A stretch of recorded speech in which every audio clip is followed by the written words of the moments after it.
Hello friend, welcome student. आज आपण magnetic field due to electric current या चॅप्टरचा पुढचा पार्ट इथे बघणार आहोत.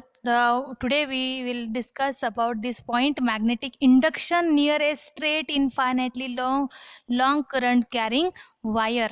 आपल्याकडे infinitely long straight current carrying wire आहे and due to that current carrying wire at a certain point P magnetic induction किती प्रोड्यूस होऊ शकतं तर ते आपल्याला आजच्या पॉईंटमध्ये बघायचं आहे. Okay, here we know that the when current flows through the conductor, magnetic field is produced around that conductor. Okay, so we will find out the magnitude of magnetic induction by using the Biot-Savart's law. Here we considered this is the straight infinitely long straight wire. Okay, the point P is at a distance r from this wire. हे infinitely long straight wire जे आहे यापासून capital R एवढ्या डिस्टन्सवरती point P आहे. So here we will find out the magnetic induction at point P due to the whole wire. Now to find out the magnetic induction at point P, initially we will find out the magnetic induction at point P due to a small length or current element.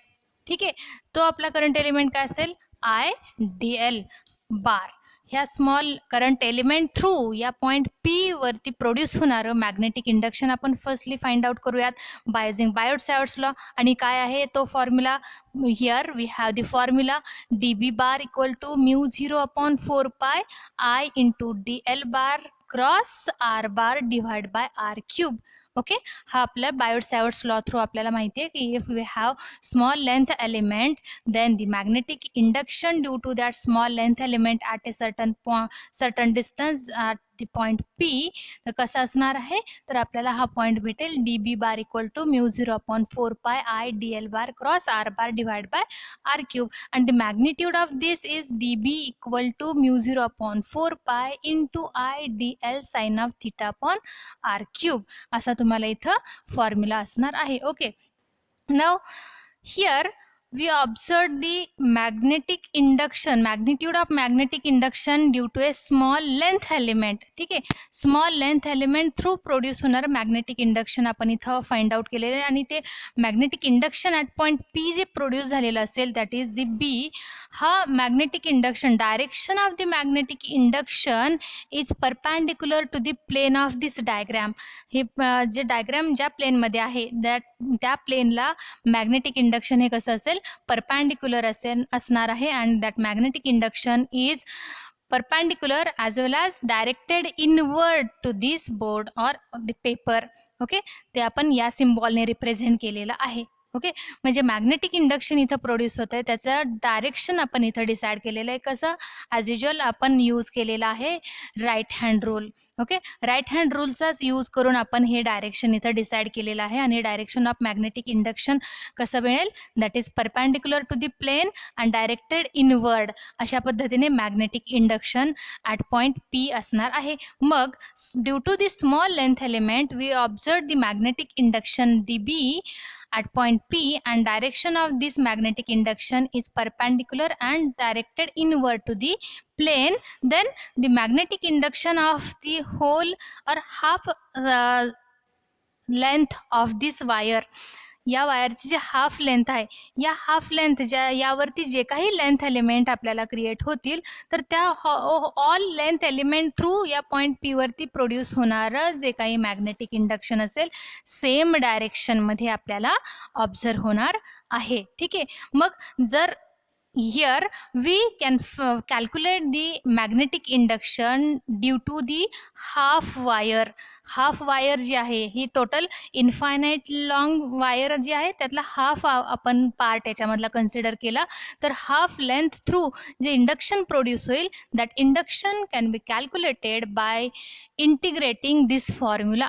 हा जो formula आहे D B equal to mu 0/4 pi into I D L sine of theta into R divide by R cube, या फॉर्म्युलाला integrate करून आपल्याला half लेंथसाठीचं magnetic induction at point P find out करता येईल. आणि ते कसं असेल तर B equal to integration of D B from 0 to infinity. Limit काय असणार आहे?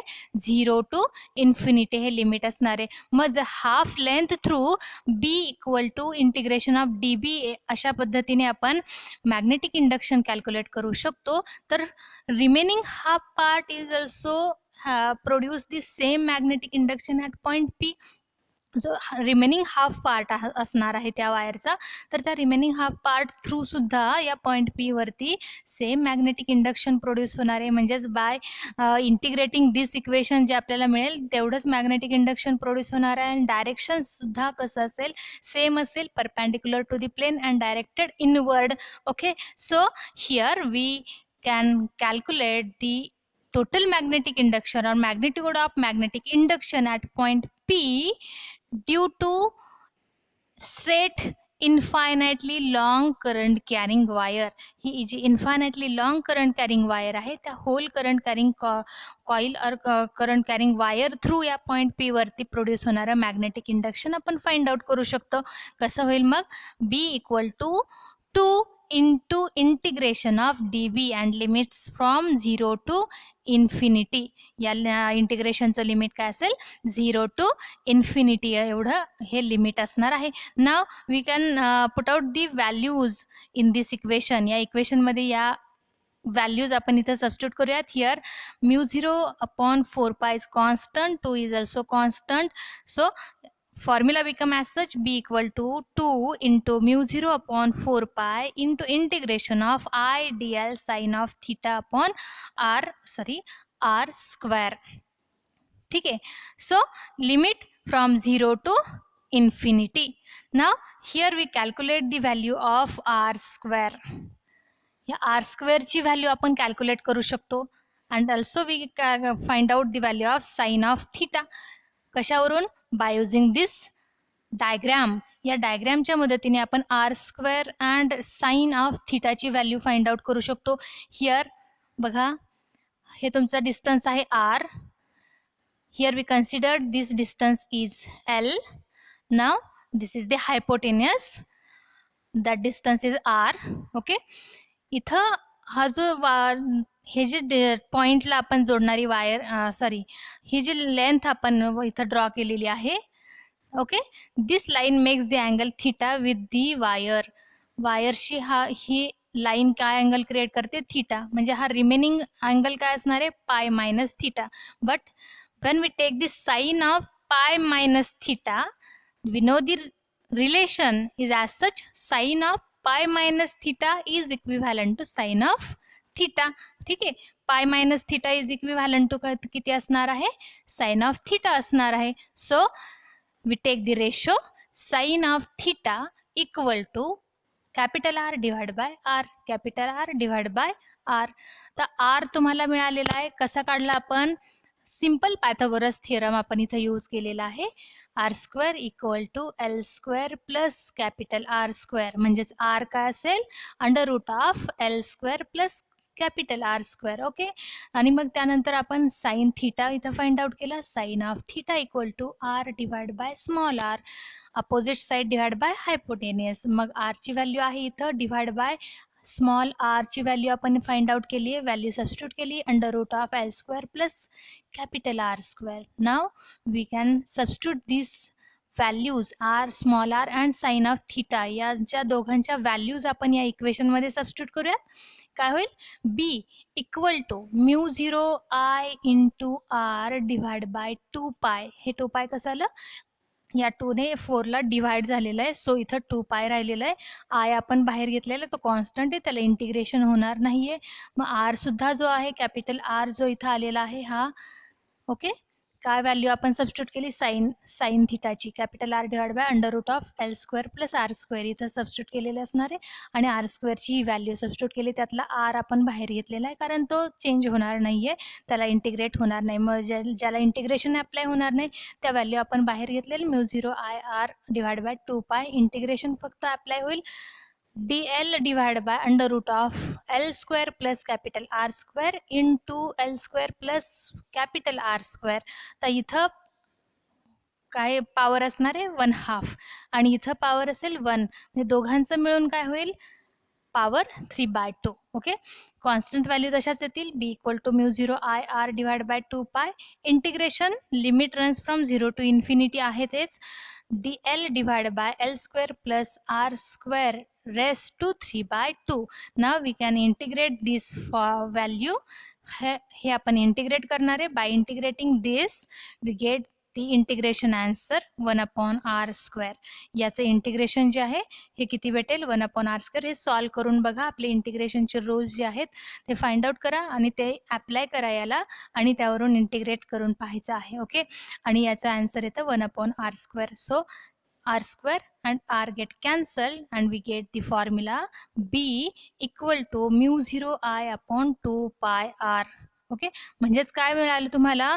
Here we observe the magnetic induction at point P due to straight infinitely long current carrying wire. ही आपली infinitely long current carrying wire जी आहे तो whole wire through at point P जे magnetic induction तुम्हाला फाइंड आउट झालेलं असणार आहे ते किती असेल μ0 I upon 2πr. एवढं तुम्हाला मॅग्नेटिक इंडक्शन इथं फाइंड आउट होणार आहे. मी इथं नोट डाऊन करते. Here we get the first formula B equal to μ0 I upon 2πr. Okay, हा तुम्हाला फर्स्ट फॉर्म्युला भेटलेला आहे. That is the magnetic induction due to whole infinitely long straight wire. पूर्ण वायर्स थ्रू तुम्हाला obtain झालेले magnetic induction आहे. म्हणजेच थोडक्यात आपण upper semi infinite part and lower semi infinite part. हा अप्पर सेमी इन्फायनाइट पार्ट आहे आणि हा आहे तुमचा लोअर सेमी इन्फायनाइट पार्ट. आणि दोघांच्या पार्ट थ्रू जे टोटल मॅग्नेटिक इंडक्शन या पॉईंट P वरती असेल ते एवढं असणार आहे. D equal to μ0 I upon 2πr. मग असंच जर आपण फक्त वन पार्टसाठी जर मॅग्नेटिक इंडक्शन फाइंड आउट करण्याचा प्रयत्न केला तर ते magnetic induction B due to semi infinite straight wire, semi infinite straight wire किंवा हाफ पार्टसाठी जर आपण मॅग्नेटिक इंडक्शन फाइंड आउट करत असू तर मग मॅग्नेटिक इंडक्शनचा फॉर्म्युला काय होईल. तर तुम्हाला मॅग्नेटिक इंडक्शनचा formula for the semi infinite पार्टसाठी ऑब्झर्व होईल. B equal to μ0 I upon 4πr. अशा पद्धतीने तुम्हाला सेमी इन्फायनाइट पार्टसाठीचा फॉर्म्युला मिळेल. And both part upper and lower means total infinitely long straight वायरसाठी तुम्हाला मॅग्नेटिक इंडक्शन ऑब्झर्व होईल B equal to μ0 I upon 2πr. And semi पार्टसाठी होईल B equal to μ0 I upon